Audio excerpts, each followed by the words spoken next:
Welcome to another Founder Wisdom Pod. We have Ray McKenzie with us. He's founder and CEO at Starting Point in Redondo Beach, California. I'm in Oaxaca, Mexico. He's occupied various cool positions. Notably, he's been an angel investor. And we're going to discuss about his background, which is pretty fascinating. He's been advising a bunch of startups. This podcast is presented to you by podpar.com. If you want to start your own podcast or scale your own podcast, find some sponsors and make money with podcasts, go to podpar.com. It's also presented by Quality of Mind. If you want to optimize your brain as an entrepreneur, is the best nootropic on the market currently. Ray, welcome to the pod. Tell me a bit more about yourself and what you're up to nowadays. All right, sounds good. So appreciate you having me on, Charles. Pleasure to be able to meet you and then talk to your audience as well. So my name is Ray McKenzie. I'm the founder and CEO of Starting Point. Starting Point is a workflow management and customer operations platform for professional services companies and teams. Kind of the background in terms of how that came to be. I founded a management consulting firm 10 years ago. That company is Red Beach Advisors. As kind of that firm continued to grow from just myself to 10 consultants, more than kind of 50 to 60 concurrent projects at a time. I found myself running up against a wall in terms of visibility, transparency, communication between team members, being up to date in terms of clients and projects, and information, service, and support for clients as well, along with managing kind of the overall organization. From a performance management perspective, from an onboarding perspective, from just being able to find information for clients and customers.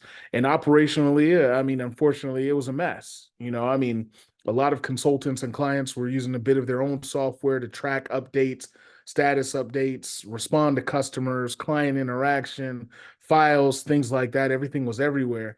And so I needed a system that would combine all of that in one easily. I had a lot of experience with enterprise level software to a certain extent.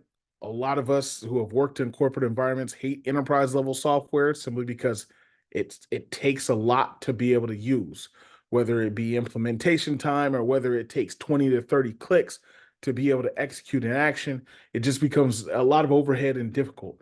And so we set out with the agenda to build something that we could use that was lean and efficient. Could be easily scalable, contained all the facets that we needed from an operational point of view. And that's how we developed Starting Point. And so, started building that in 2020. We launched it to the market in 2022. Now it's 2024. We've got a team of 11, and that's kind of where we're at. And how did you started in business? I see here that you were system administrator for Windows back then. What prompted you to actually start your business and work for yourself? Yeah, it was so my background, I originally started out in back office IT. So kind of like you said, a systems administrator, network administrator. So that was always my thought was, I was good with computers, and that's just kind of it. And then I joined an early stage startup that was focused on cybersecurity and internet infrastructure, and started to try my hand at being able to understand that I related to people really well. And so went from the back office IT side to working more towards a customer facing role. As that role continued to expand, I ended up leading service delivery, customer support, customer service, sales engineering, professional services, strategy, tech operations, network operations for companies between San Francisco, Washington, D.C., and Los Angeles. And then after doing that for a long time in my career, I had a couple of CEOs reach out to me and they were like, hey, we need help in our firms, kind of building, growing, and scaling operations to a bit. And that's how I got into consulting. That's kind of how it fell into my lap. There was never a plan to do it. It was just kind of, hey, you have this opportunity. You've got friends you've worked with who need help. Let's help my friends. And then that turned into what is now Red Beach Advisors, which has now led into building what is now Starting Point. Right. And you've been advising a bunch of startups. What do you advise them when it becomes challenging and when it gets tough? Yeah, so startups go through a bunch of different scenarios. Like every startup is going to have its own challenge. I mean, even our startup, Starting Point, has its own challenges on a regular basis.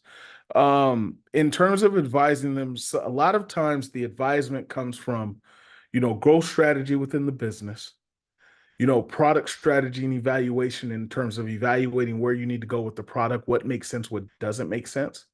And then also, how to effectively put in process in areas that scale the business at the right time for the business. So using the right approach, the right process, and also the right tooling to scale the business at the right time.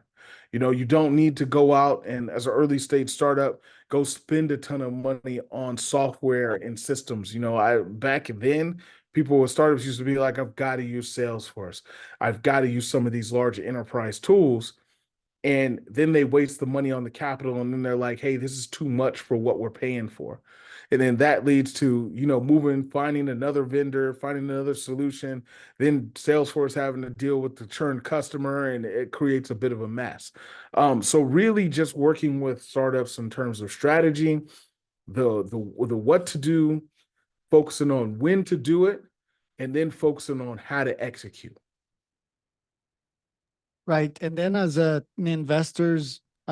angel investor, what would be your investment criteria? What do you look for in founders? So what I don't invest in is easy. So that's kind of the easiest bit, which is, I don't do oil and gas, I don't do aerospace, I don't do biotech pharmaceuticals, and I don't do automobile engineering. Okay. And why I don't do those is simply because I just don't have the institutional knowledge for companies like that. I never worked in those type of companies. What I look for in founders, uh, I think a compelling story, the ability to innovate and bootstrap to a certain extent to stages. There's certain founders that just automatically want to come out with an idea and immediately look for funding, and they haven't done any of the groundwork yet. So I look for founders that have put in a certain level of groundwork. It's not necessarily if you're a solo founder or founding team, either or looks good. Somebody who has the expertise in terms of what they're doing from an operating role is important for me.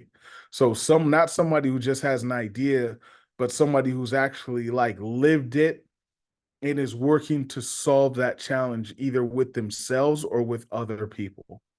Um, and then obviously, I think we're always looking for somebody who's not difficult to work with, who's friendly, who you could build a rapport with.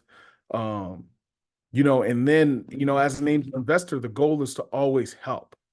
So you want somebody who's willing to not just take your check, but also be willing to listen to advice and be a resource and ask for help and be open to not knowing a ton of things. Like I started investing in companies as a byproduct of consulting firms. So I got a chance to develop a relationship with founders and CEOs. And then that's how I jumped in. And then finding out that, then I turned into a startup founder myself, and just the myriad of challenges that happen in terms of, just attrition with people, to competitors in the space, to lack of resources at certain times. And with some other founders, it's also just health challenges around stress and things like that. Um, try to be a resource, try to be helpful for all of those scenarios if possible. And then what challenges have you faced in your company? How challenging was it to start during COVID? Oh man, how much time do you have? No, just like it's the interesting part is during COVID wasn't too much of a challenge because it allowed us to kind of take time, refine our product vision, and really you go through some trial and error at certain times without a lot of visibility. Obviously the world kind of shut down for a long period of time, so that allowed us to just build, build, build. Now the I'd say the first major challenge we had was we've got this solution. How do we start to tell everybody about it? And in telling everybody about it, since I built it, it was coming from my lens as to how to talk to certain people about it. But the messaging and the marketing messaging and the framework needed to really dramatically change. So, having other people take a look at it was really, really helpful. That was a big challenge for us. I mean, it was one of those things to where your messaging has to be right. And how do you nail that? And the sooner you nail that, the easier it is for other people to understand what you're doing. And also for you to share that message with other people in terms that they're familiar with. From somebody who's been inside the business, I talk in a certain language that other people may not talk. And so how do you get people to understand that message? And I think we nailed it. But that was kind of a primary challenge. Uh, I think, one of the other ways that was kind of a struggle was just competitive balance, understanding, and developing those differentiators within the business that sets you apart from other companies and other ways that they do work or what their products do.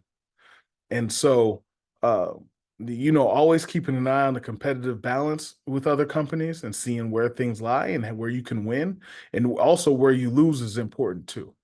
So you got to figure that out. You got to put that on the product roadmap and then manage that accordingly.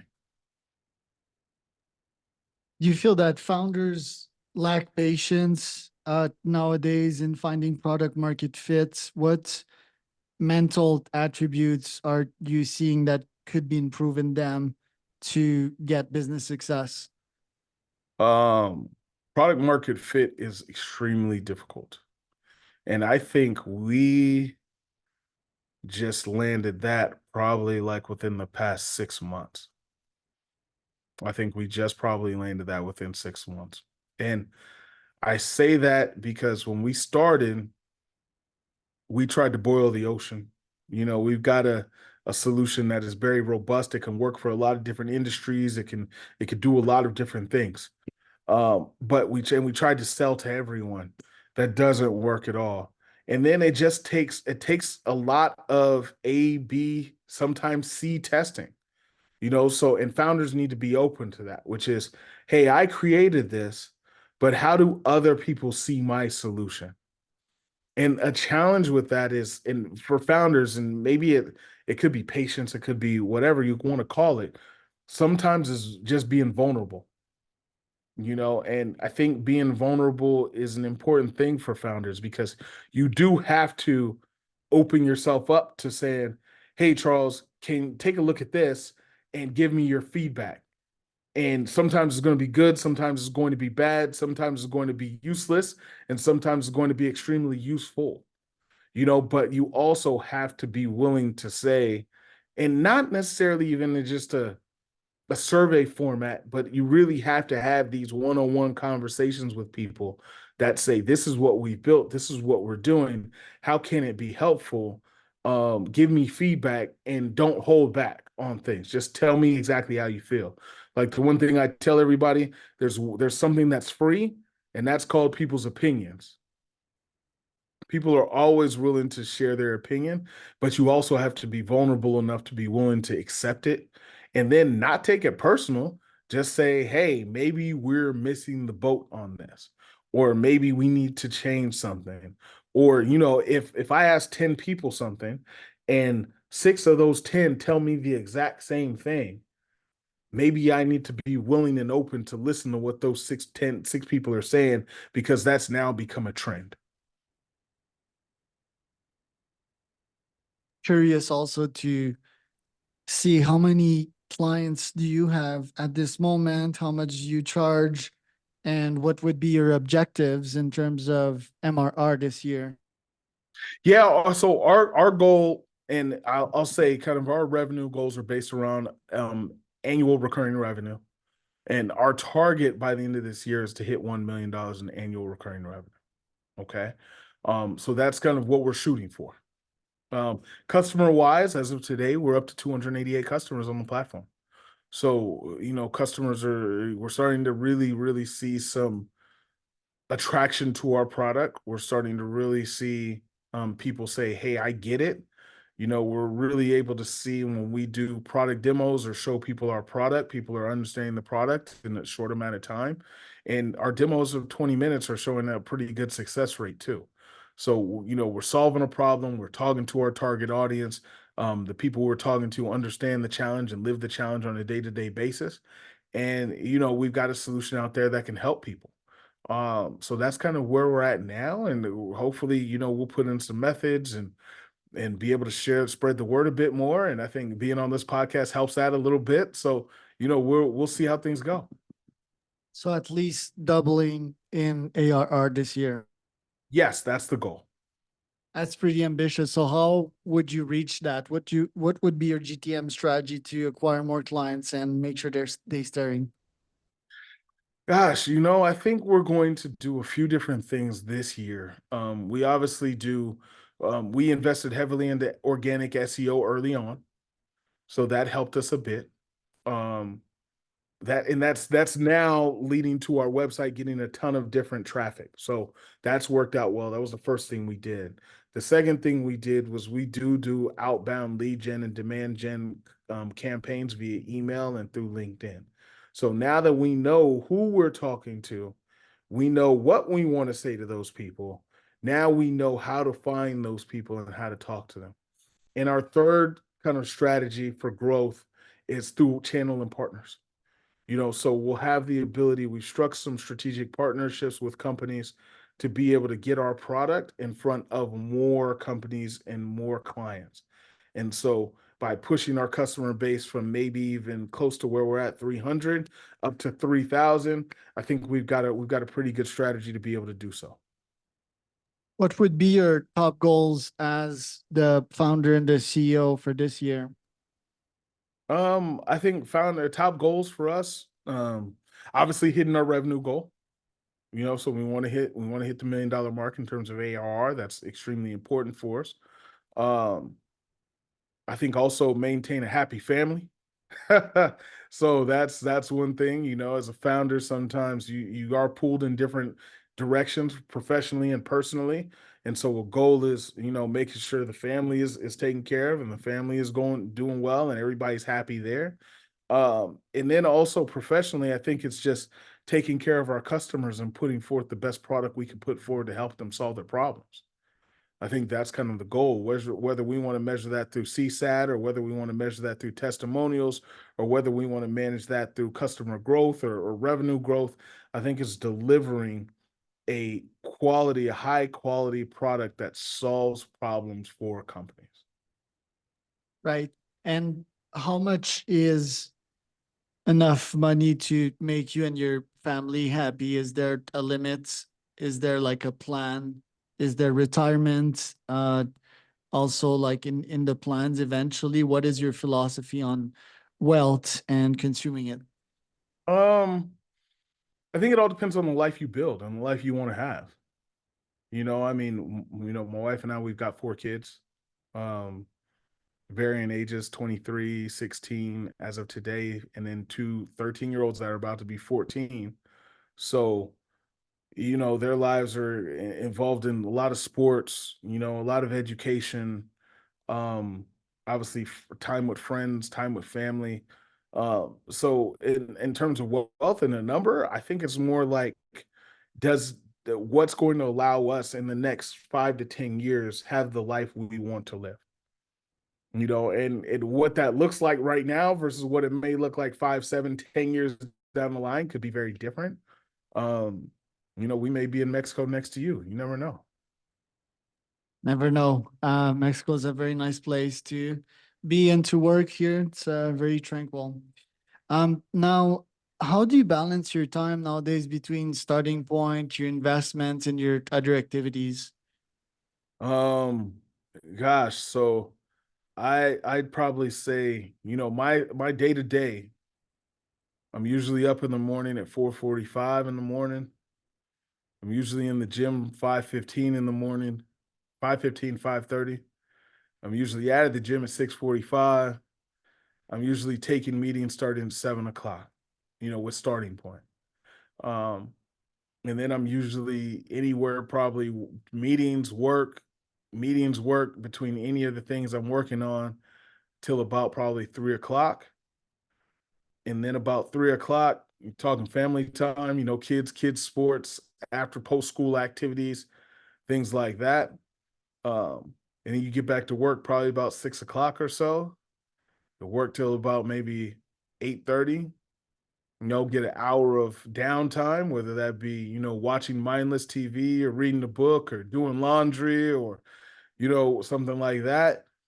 And then it's bedtime. And then you wash, rinse, repeat again, and you do that I do that 5 days a week. That's pretty much the schedule. Is it acceptable to skip a gym day if you're sick or feeling tired? Yeah, it is. It's acceptable. I do it just simply because it's routine and it gets my engine going in the morning.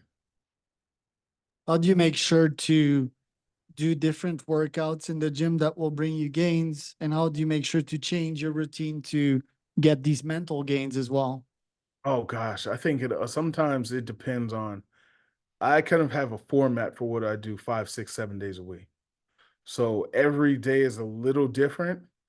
And then some days things change. Like yesterday, I boxed yesterday, for instance.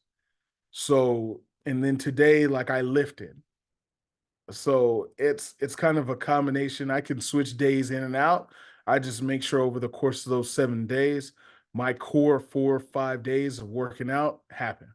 And what I stick to that plan. So I've regimented in terms of what I do during the week, but the days can change. What about young founders that are starting out, or your kids, for example? What would you advise them with this current AI age that we're into in the moment? Now, this is an interesting topic, and I've talked to a couple of people about this. Like, I think the and maybe this is going to be called the AI revolution. You could call it that. But I really think the days of having companies that are 10,000, 50,000, 100,000 people, I think that becomes extremely rare, dependent unless it's in specific industries. Okay, like the federal U.S. government or the Mexican government, things like that. I think you're going to see a lot of companies to where they're at their current capacity, possibly shrink down to 20% of what their size is now, based upon AI tooling and the capabilities of automation. Okay. So we already saw kind of in industrial revolution with, cars, commodities, coal, energy, sources like that, to where those industries kind of shrunk in terms of we don't need these people anymore. And those people had to go find other careers, other jobs, other things they did, upskill, do certain things like that. I think we see the same thing in other companies, but we see a lot of smaller companies sprout about. So we see more 20, 50, 200 person companies instead of seeing the thousands of people inside of one company. And why is that? Is because the people who are inside departments inside companies are going to say, can I hire this person? Or do I need to just bring in an AI tool to do that person's job? And then with that, you can go from a finance department traditionally, what may be 40, 80 people, you can shrink that down to 5 to 10 people with proper tooling inside of companies. And we'll see that across, cybersecurity companies as well. Cybersecurity companies are developing tooling that automatically find threats, detect threats, things like that. So the room of that we see in movies of, tens and tens and tens of security analysts, things like that, a lot of that will be automated as well. And that's just one role. I think, it's gonna touch every industry to a certain extent, and you're already seeing it on the sales side in terms of an SDR, BDR type of role be automated.